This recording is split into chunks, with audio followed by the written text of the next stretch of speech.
2021년 11월 11일 선목교회 중고등부 말씀 묵상입니다. 기도로 나갑시다. 좋으신 하나님 감사합니다. 오늘 다윗의 시편을 묵상하면서 주님이 주시는 은혜를 발견하게 도와주시옵소서. 예수님의 이름으로 기도합니다. 아멘. 오늘 말씀은 시편 26편 1절에서 12절입니다. 여호와여, 나에게 죄가 없음을 밝혀주소서. 나는 깨끗하게 살았습니다. 내가 여호와를 굳게 믿었으며 한 번도 두 마음을 품은 적이 없습니다. 여호와여, 나를 이리저리 시험해 보시고 내 마음과 생각을 깊이 살펴보소서. 주의 사랑이 항상 나를 감싸고 있기에 내가 변함없이 주의 진리를 따라 살아갑니다. 나는 거짓말쟁이들과 자리를 같이 하지 않고 겉으로만 착한 체 하는 사람들과 어울리지도 않습니다. 악인들의 모임에 나가 어울리는 것을 싫어하고 나쁜 사람들과는 함께 앉지 않습니다. 여호와여, 결백한 마음으로 손을 씻고 주님의 제단에 나아갑니다. 소리 높여 주님을 찬양하며 주님께서 행하신 놀라운 일을 모두 전파합니다. 여호와여, 주님의 영광이 머물러 있는 곳, 주님이 계시는 집을 사랑합니다. 죄 있는 자들과 함께 내 목숨을 거두어 가지 마소서. 살인자들과 함께 내 생명을 거두어 가지 마소서. 그들은 악한 음모를 꾸미며 그들의 오른손에는 뇌물이 가득합니다. 그러나 나는 깨끗하게 살고 있습니다. 그러니 나를 구원하시고 불쌍히 여겨 주소서. 내가 안전한 곳에 서 있습니다. 예배드리는 자리에서 내가 여호와를 높이 찬양하겠습니다. 아멘. 오늘 본문인 시편 26편은 다윗이 하나님께 자신의 억울함을 탄원하는 탄원시인데요. 내용적인 면으로 보면 하나님 앞에 예배하기 전에 예배자로서 자신을 점검하고 하나님께 간구하는 내용임을 알 수 있습니다. 먼저 다윗은 1절에서 그는 전심으로 하나님을 의지하며 흔들리지 않고 주님만을 바라보고 있다고 고백합니다. 하나님께서 자신의 하나님을 향한 마음을 판단하시라고까지 이야기하며 자기의 신앙이 하나님께 있음을 강조하고 있죠. 이어지는 2절과 3절에서는 하나님 앞에서 자신이 신실하게 믿음을 지켰음을 탄원하는 모습을 보입니다. 하나님을 따르고 신실한 믿음의 삶을 살아가고 있음을 고백하고 있죠. 하나님의 진리대로 행하지 않는 그러한 거짓말쟁이와 같은 사람들과 함께하지 않았으며 또 악인들의 모임에 나가 어울리지도 않고 나쁜 사람들과 함께 있지 않았음을 강조합니다.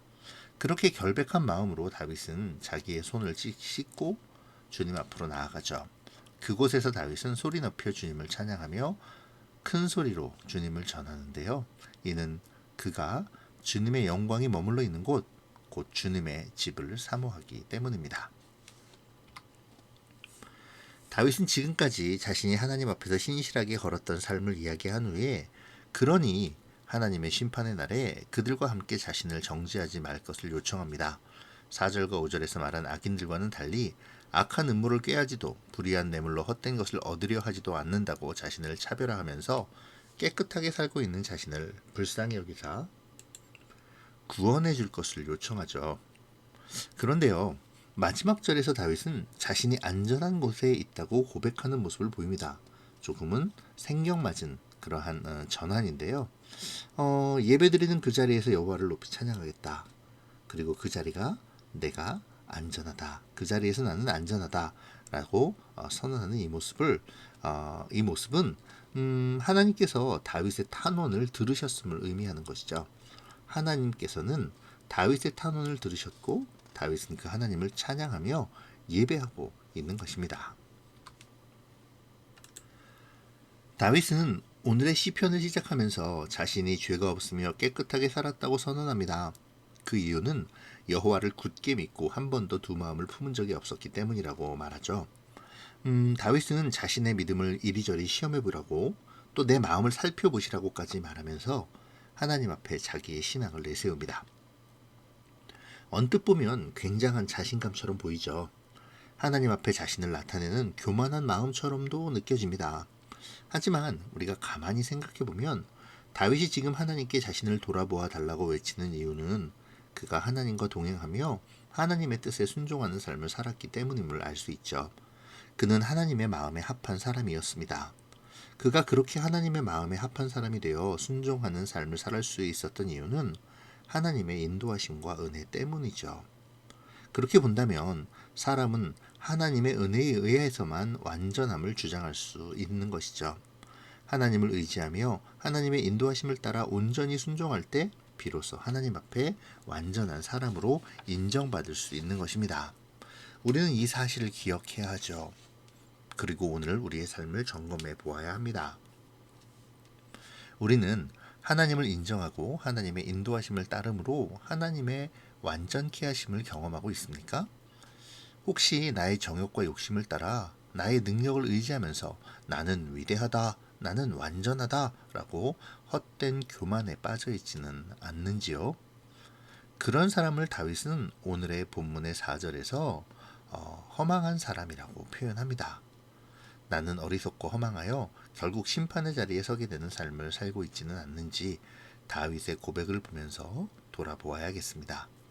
오직 하나님의 인도하심을 따라 순종하는 삶만이 하나님의 완전케 함을 힘입을 수 있음을 기억하는 오늘의 묵상이 되기를 바랍니다.